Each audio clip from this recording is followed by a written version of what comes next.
Look up at the stars and nod down at your feet.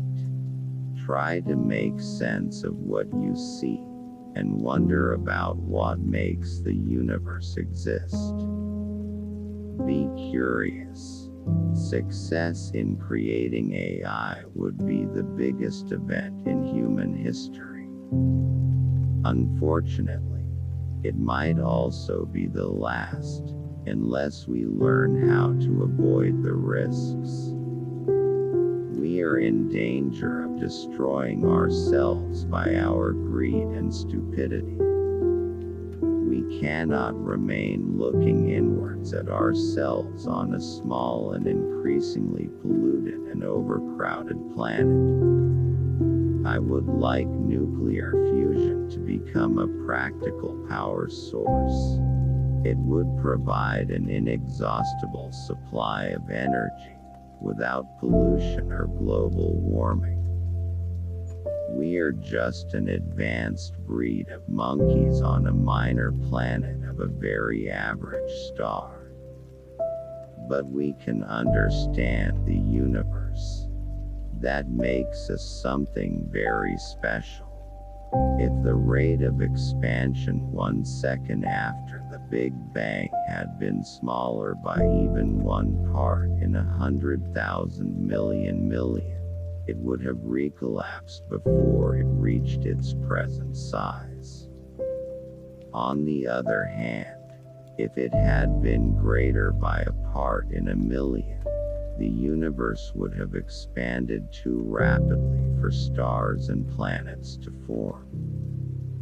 With genetic engineering, we will be able to increase the complexity of our DNA and improve the human race. But it will be a slow process, because one will have to wait about 18 years to see the effect of changes to the genetic code.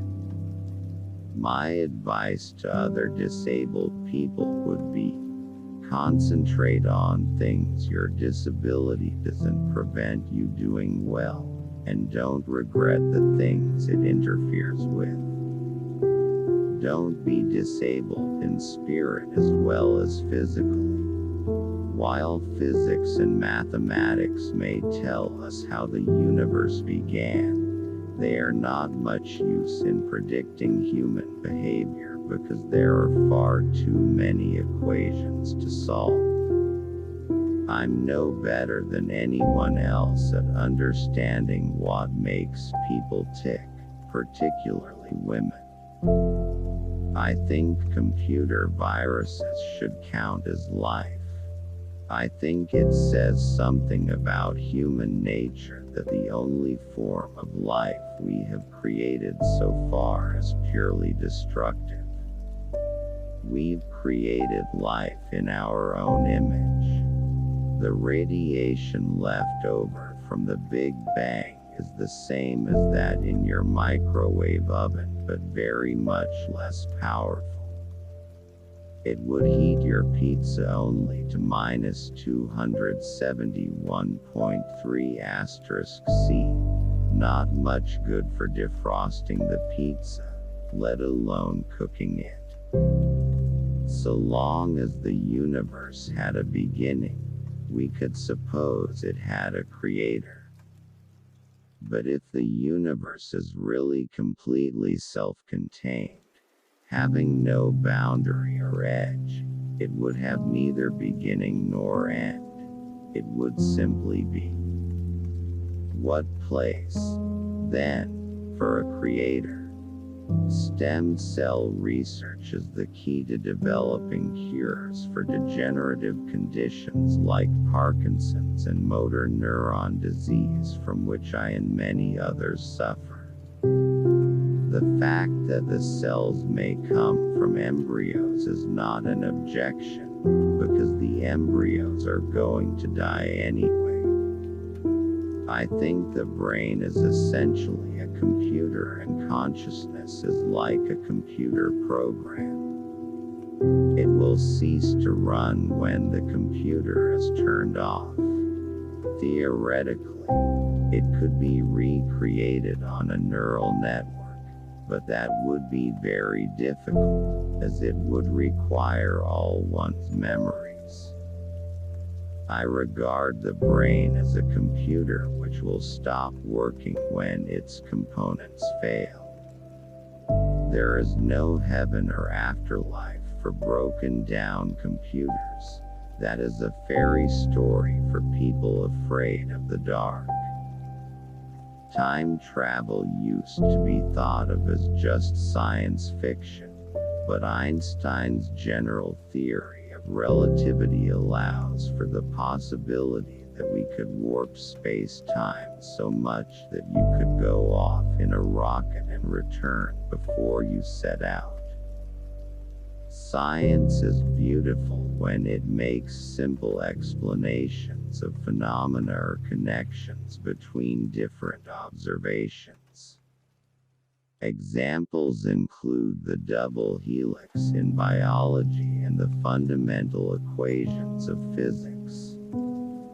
Life on Earth is at the ever-increasing risk of being wiped out by a disaster, such as sudden global nuclear war, a genetically engineered virus, or other dangers we have not yet thought of. It is generally recognized that women are better than men at languages, personal relations, and multitasking, but less good at map reading and spatial awareness. It is therefore not unreasonable to suppose that women might be less good at mathematics and physics. In my school, the brightest boys did math and physics, the less bright did physics and chemistry, and the least bright did biology. I wanted to do math and physics, but my father made me do chemistry because he thought there would be no jobs for mathematicians. I was born on January 8, 1942, exactly 300 years after the death of Galileo.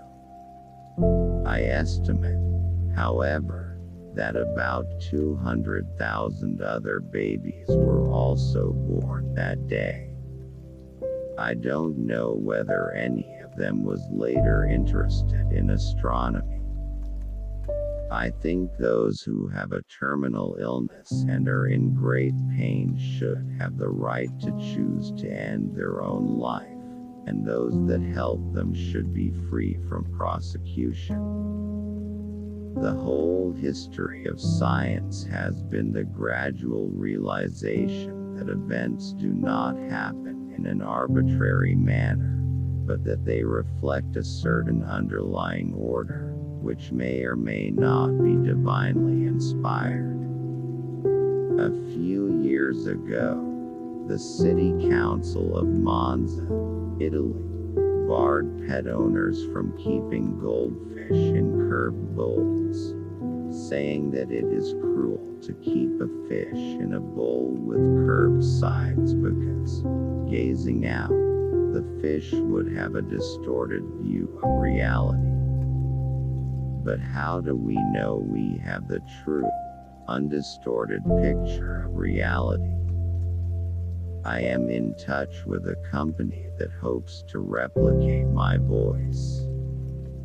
However, they are not replicating my original voice.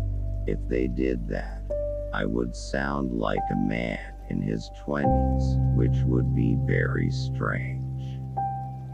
They are actually trying to replicate the synthesizer that sits on my wheelchair. Thanks for watching. Please subscribe.